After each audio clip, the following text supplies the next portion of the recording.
All right, what is up, guys? Welcome back to the second episode of the Better Than Before Fitness Podcast.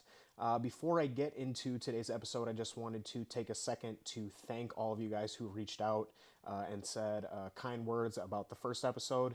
I got a handful of DMs on Instagram, a bunch of comments on TikTok, and a bunch of comments on YouTube too about the first episode of the podcast. So I am super thrilled and thankful for you guys. Hopefully, this second episode goes as good as the first one, which I think it will be. Speaking of today's episode, we are going to be doing a Q&A today. So I posted a Q&A thread. I don't even know what you call it, but I posted one of those Q&A posts over on my Instagram story yesterday. So if you guys want to get involved in stuff like this, please feel free to head over on my Instagram. If you're watching this on YouTube, or even if you're listening to this on Spotify or iTunes, I will have my Instagram link in the description. And that will be where you can find me on there. So typically when I do a Q&A, I've done a bunch of Q&As on YouTube and stuff before. And typically when I do these, I kind of will pick out the questions that I'm going to answer beforehand and then kind of pre-plan out what I'm going to say. But I am not going to do that today. I just am going to try and go through these questions and try and answer as many of them as I can. I would ideally like to answer all of them. It really just kind of depends how long it's going to take me to get through these. I'm sure there are going to be some questions that are going to be quick, 30-second answers. And I'm sure there's going to be some questions where I kind of go off on a tangent. So hopefully I don't go off on a tangent too many times, because I have a bad habit of doing that. So with that out of the way, we will go ahead and get into the first question. So the first question comes from Tumbel, Tumbel, and they ask, the switching of training splits after a training block is completed. So that's not really a question, that's a statement, but I guess what I would have to assume is kind of what are my thoughts on that. My thoughts on that would be that is not something that is advantageous to you. You do not want to be changing your training split unless there is going to be a perfectly valid reason to do that. What would be a reason why you would change your training split? Maybe you're not recovering on the one that you're currently doing. Maybe you have completed your training split, for lack of a better word.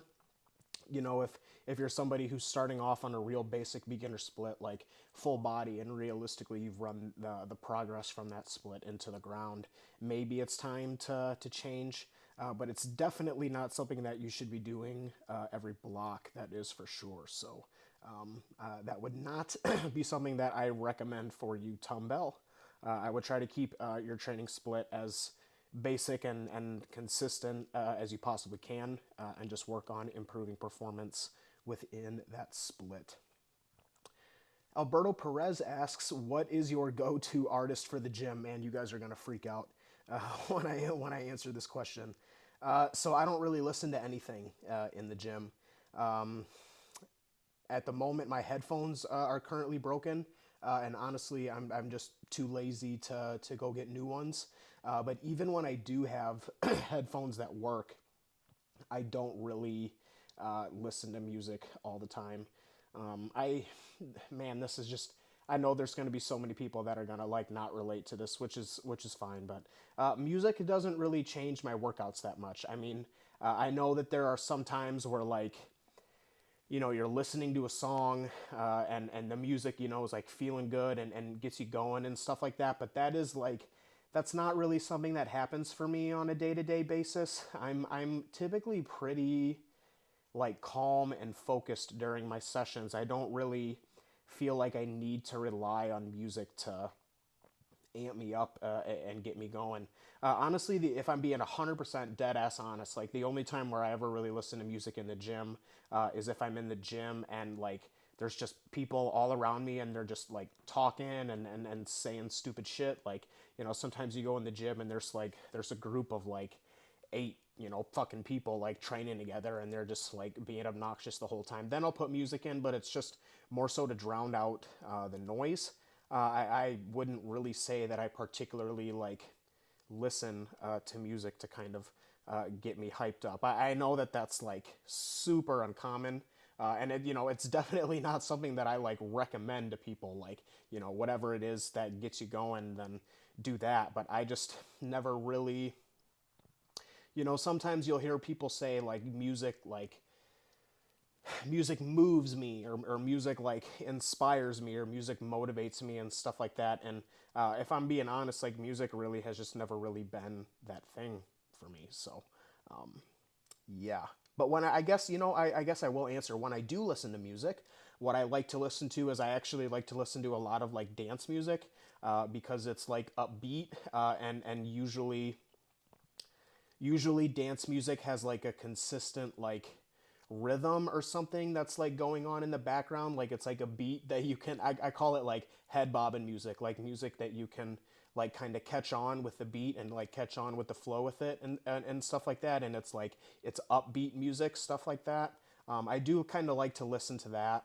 I like to listen to a lot of like rap, Ti, 50 Cent, stuff like that. I like to listen to a lot of metal, a lot of like alternative music, like A Day to Remember, fucking Fall Out Boy, like all that. I mean, dude, it's a huge like mixture of stuff that I have in my playlist. I basically have one playlist that's got, I don't know how many songs on it, but tons, and it's just, I put it on shuffle and whatever plays.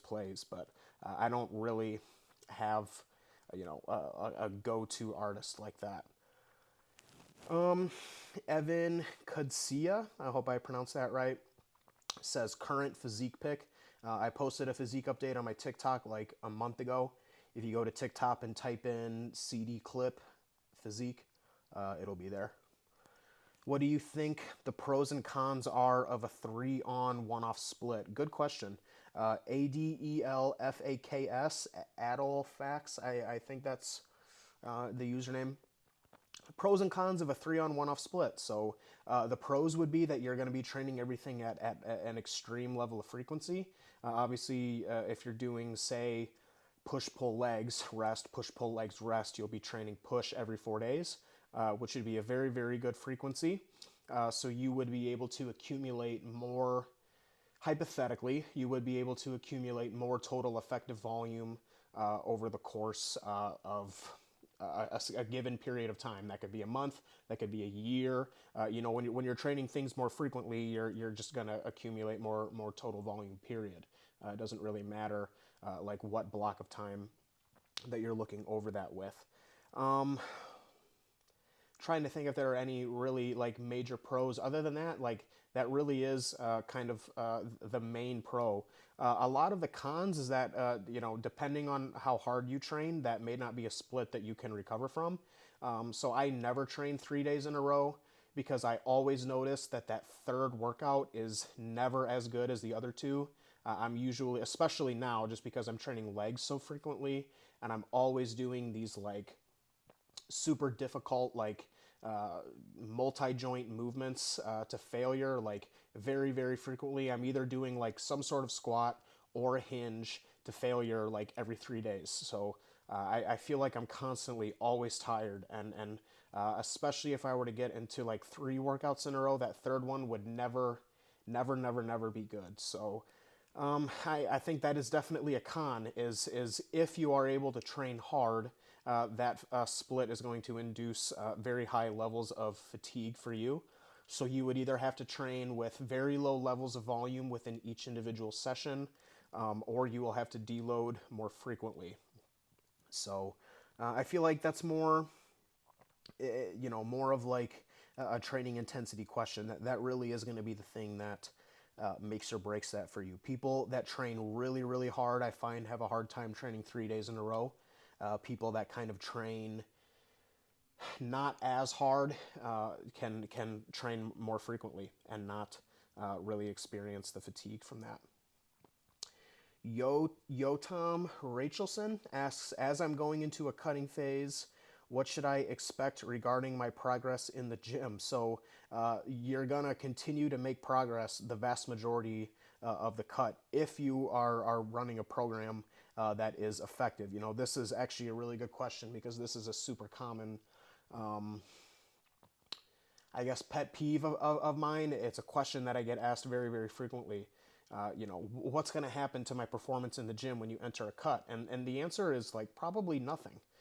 You know, I think a lot of people are under this idea or this misconception that the instant your food gets reduced, like you're just not going to be able to make progress in the gym anymore. And that's just absolutely not the case. I mean, a perfect example of this is a client that I'm prepping right now.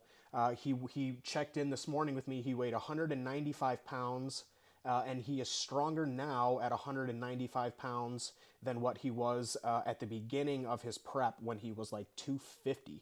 And he's natural. He's not taking anything.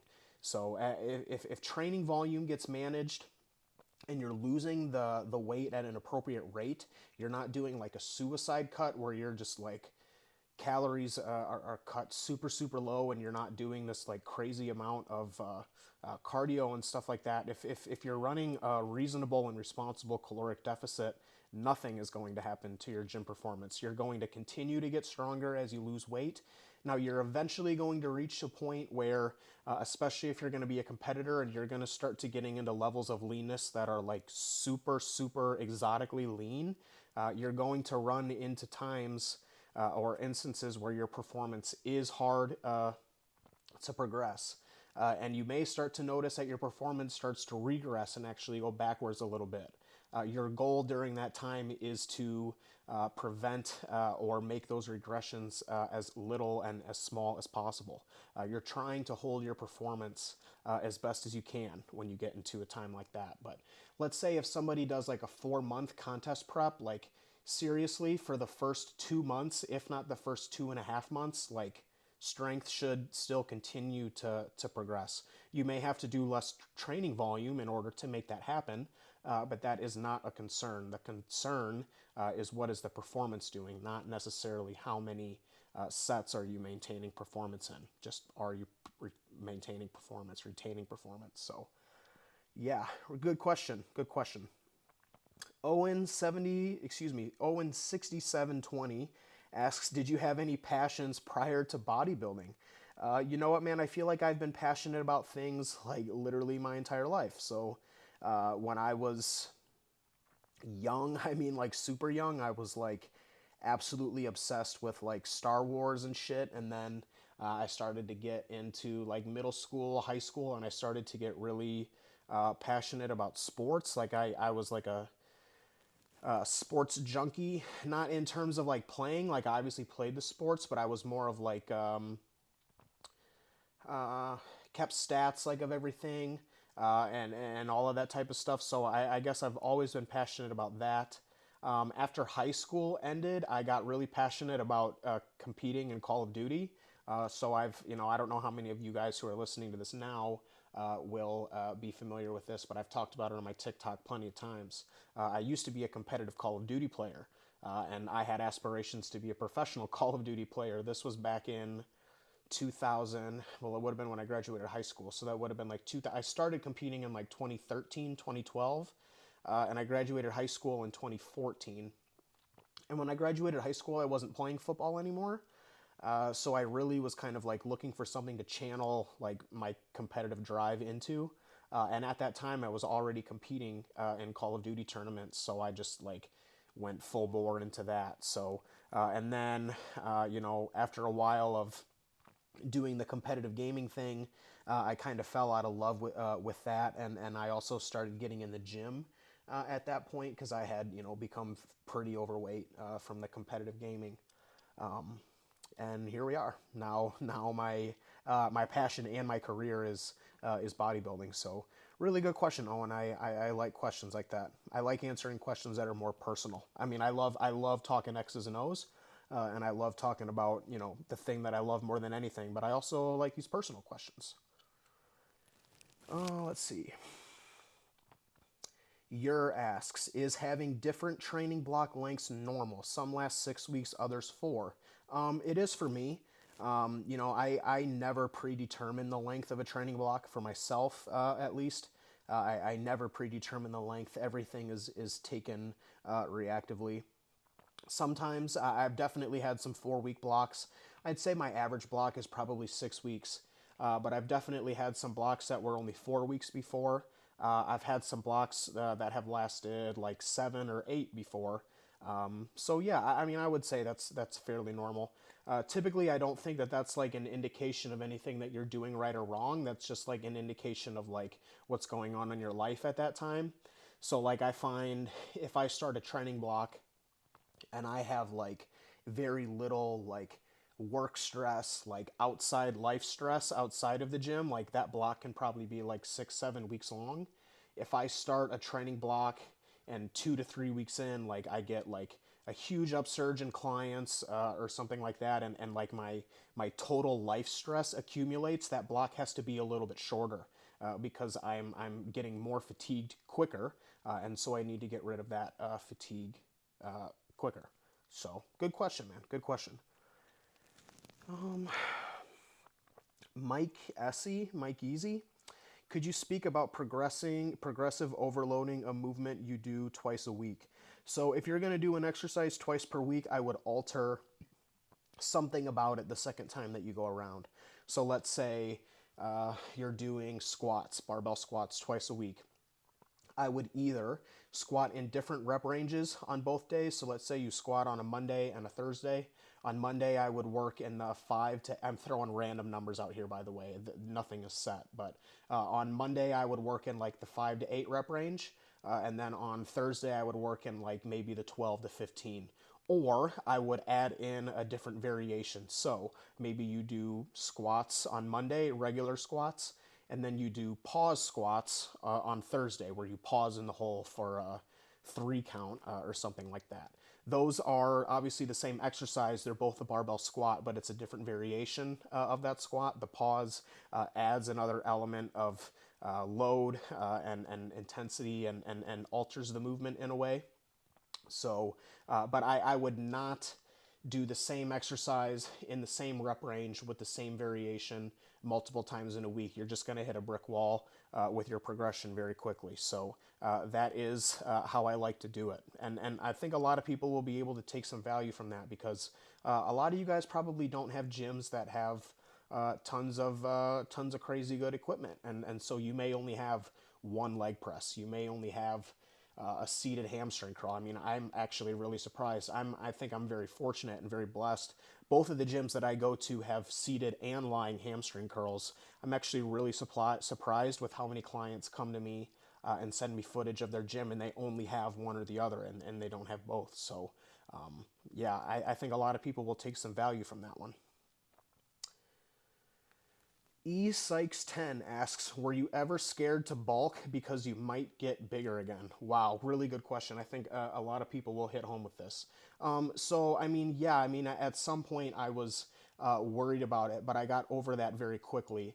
I think the main thing that is really important to note here is if you are somebody who was previously overweight and then you've lost a bunch of weight, I find it very, very common for people like that to struggle to gain weight again because they associate gaining weight with getting fat.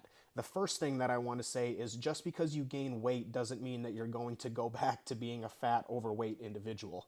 Just because you're saying I'm committing to gaining weight doesn't mean that you're saying I'm committing to gaining 75 pounds and going back to being an overweight slob. Like, that's not what you're saying. You can easily gain 10, 15, 20 pounds and at any point you're in control and you can take a look in the mirror and you can say, you know what, I think I'm going a little too far. I'm not happy here. And here's the best part, because you've already done a successful fat loss phase, you should have no issues with gaining weight because you know that absolute worst case scenario, you gain weight and you get a little fat. But you know what to do if you get fat. You know how to do a successful fat loss phase, and you've already proven to yourself that you can do a successful fat loss phase. I tell people all the time, your first fat loss phase is your hardest fat loss phase because you have no idea what you're doing. But after you've done one successful cut, each subsequent cut gets easier and easier and easier because you become more experienced. You know what to expect. You know you're going to get hungry at some point, and you know the little hacks and stuff that you can use to get around that. Also, if you're gaining weight at an appropriate rate and you're not gaining it too quickly, and at the same time you're getting better and you're getting stronger in the gym, I think a lot of people would be very, very surprised. Like, I think a lot of people, when they go into a bulk, they're under the assumption that, like, when you gain weight, you're just going to get fat. And if you're getting stronger in the gym and you're eating enough protein while you're gaining weight, you're not just going to be gaining fat. You're going to be gaining size as well, which is going to alter, obviously, how your body looks. So that's a really good question, man. I feel like that's another one that a lot of people will be able to take home with. I get a lot of clients that come and work with me that have been previously overweight, and they struggle. They struggle to gain weight again mentally. But the main thing I want to say is you're in control. At any point, you can decide, I don't want to do this anymore and I want to lose weight again. And you can do that. Like, again, just because you commit to gaining weight doesn't mean that you're committing to getting fat again. So don't equate weight gain with being fat, because those two things are not the same. The only reason and the only way that you get super fat out of shape is if you continuously gain weight and you keep, like, turning a blind eye to it. You're like, yeah, I know I'm getting fatter, but I don't care. Like, obviously that's not you, so you won't let that happen. Yeah, good question. The EMC asks, supplement and PED correlations. I don't even know how to answer that. I don't know what that means. Sorry, man. Also, for future Q&As, guys, if you guys have a question, like, ask a question. Don't give me a statement. Like, if I ask, what's a good question, and you go supplements, I don't know how to answer that. So, questions instead of statements, please. Thoughts on running upper, lower, upper, and resting on weekends? I probably would not do that. I would never recommend training 5 days in a row, personally. But, I mean, you could try it, but your volume per session would have to be pretty low, probably. And you would have to really be on top of your recovery variables.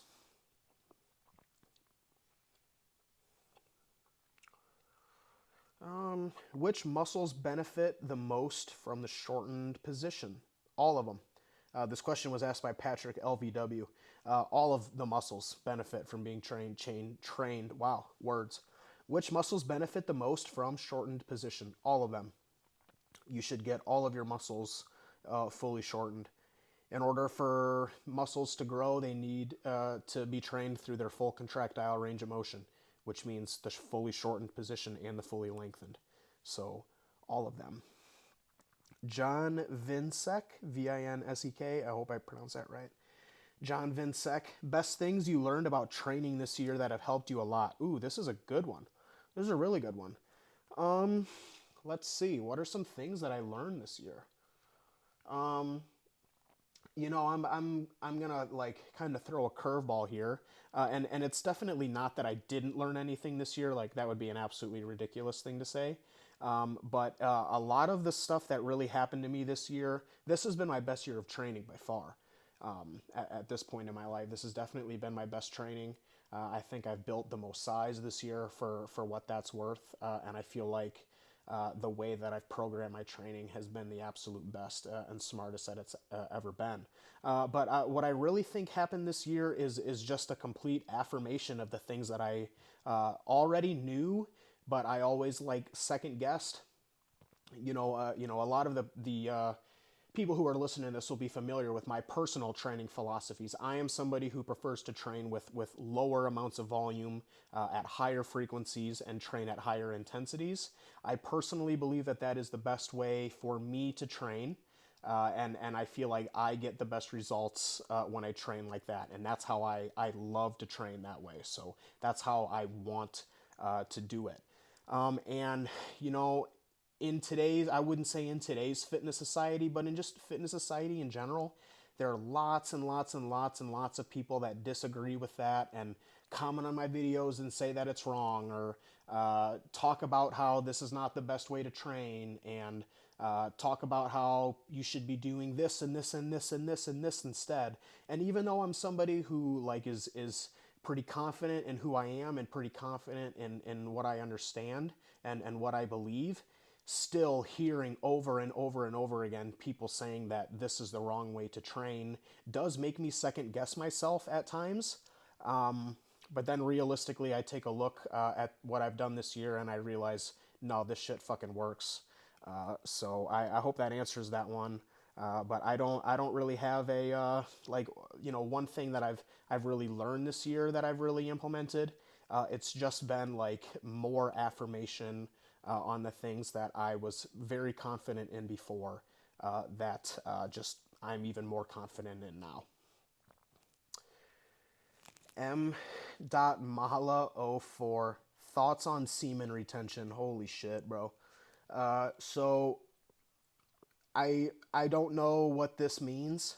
If I had to take a guess what this means, I think I've heard some stuff of people talking about before how they'll not bust a nut because they're trying to like save their testosterone, and that's ridiculous, bro. Fuck that. I'm getting my fucking nut.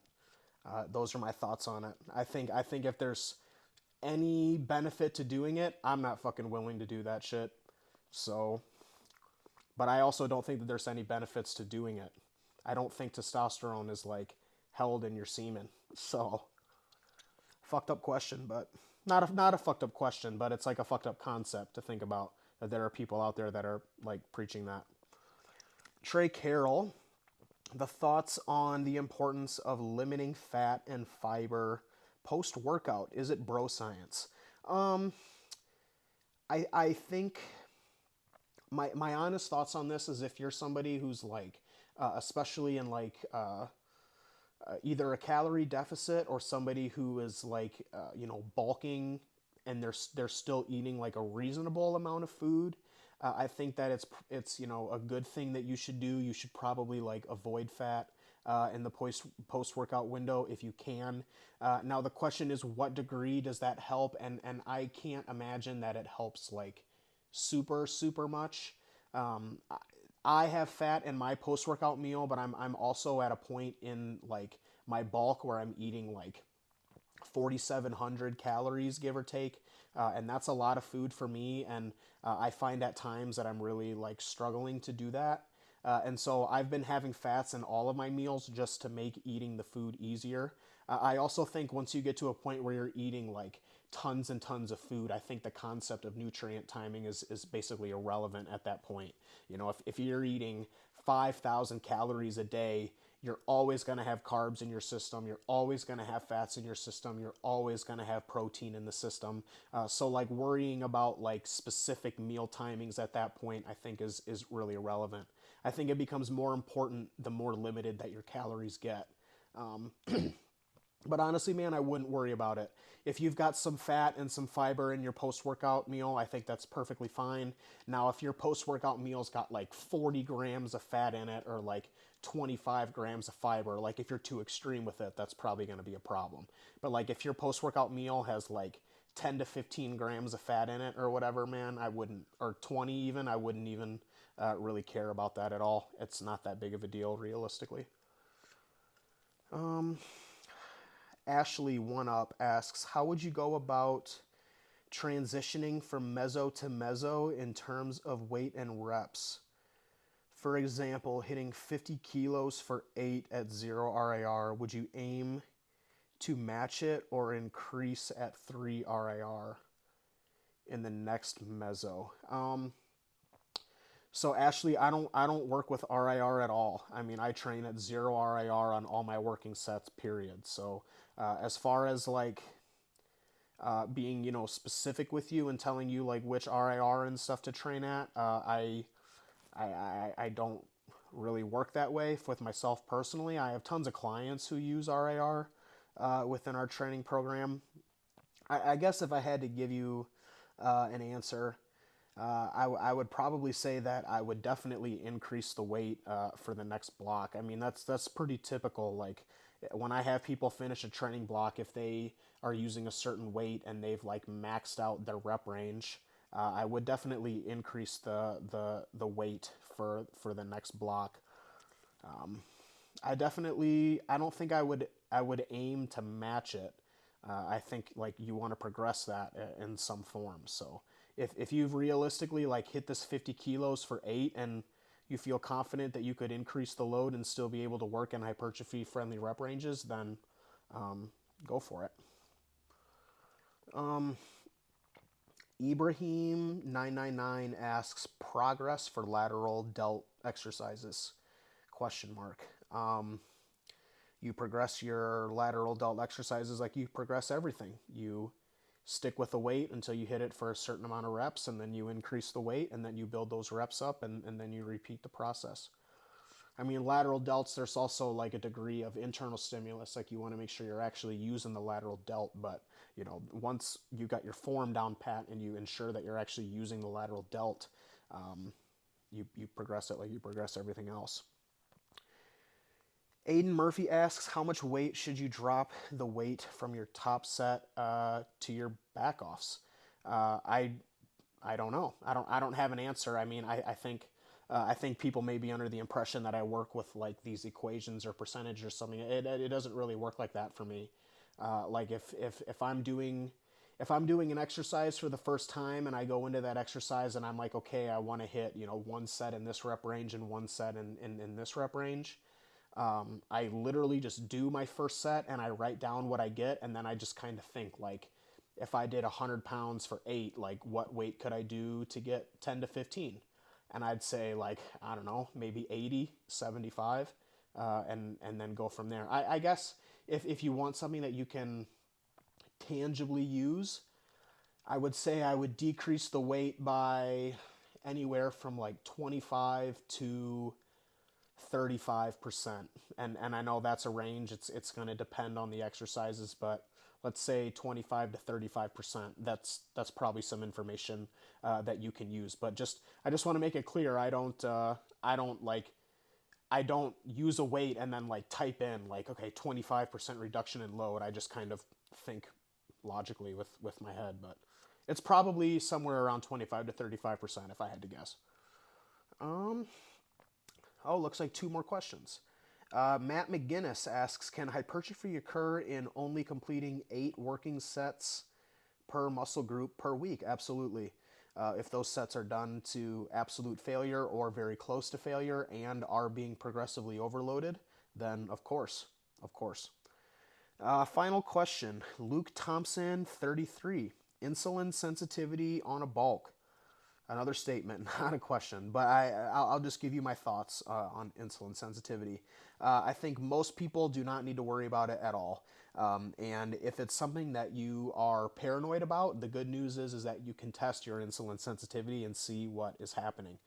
You can take your fasted blood glucose and ensure that it's within healthy ranges. If you're really, really paranoid about it, you can go get blood work done and get your HbA1c tested and just get your overall like glucose and insulin levels tested. Your HbA1c is going to be the most accurate way, I guess, that you could say of kind of testing like long-term insulin resistance or insulin insensitivity or sensitivity, I guess, for that instance. But realistically, I don't think it's something that most people need to worry about, especially if you're active. If you're training and you're training hard 3 or more days per week, and you're not a slug, like you're not getting 2,000 steps per day, you're getting a good amount of daily activity and you're getting a good amount of steps, I don't think insulin sensitivity is realistically something that most people need to worry about. I think the insulin sensitivity is kind of one of those like boogie monsters of fitness that a lot of people don't really need to worry about. Now, I will say for people that do need to worry about it are enhanced athletes who are utilizing exogenous growth hormone. So that is a very clear common side effect of growth hormone use or growth hormone abuse. Is decreased insulin sensitivity. It's one of the common reasons why you'll see people that typically use exogenous growth hormone will typically also use exogenous insulin with it. I don't know how many growth hormone users I will have listening to this podcast, but if there are any out there, it is a huge concern that you guys need to listen to, growth hormone users. But for the guys here who are either natural or are enhanced but are not using exogenous growth hormone yet, it's probably not something that you need to worry about at all. And like I already said, if you do want to start worrying about it, I would test your fasted blood glucose. I test my fasted blood glucose anywhere from 1 to 2 days per week, just to ensure that it's in healthy ranges. And for reference, I'm eating 750 grams of carbs per day, every single day. A lot of those are high glycemic carbs: white rice, cereal, cream of rice, bagels. And I have, apple juice, fruit, and I have no issues with insulin sensitivity. So if you're within healthy, reasonable body fat levels, and you are healthy and reasonably active, it's a boogeyman. It's probably not something that you need to worry about. Okay, looks like that was the final question. So I'm not sure how many there were there, but as I'm looking up here, I see we got about 36 minutes worth of questions. So, and I feel like I didn't go too off on too many tangents on that one. So pretty decent.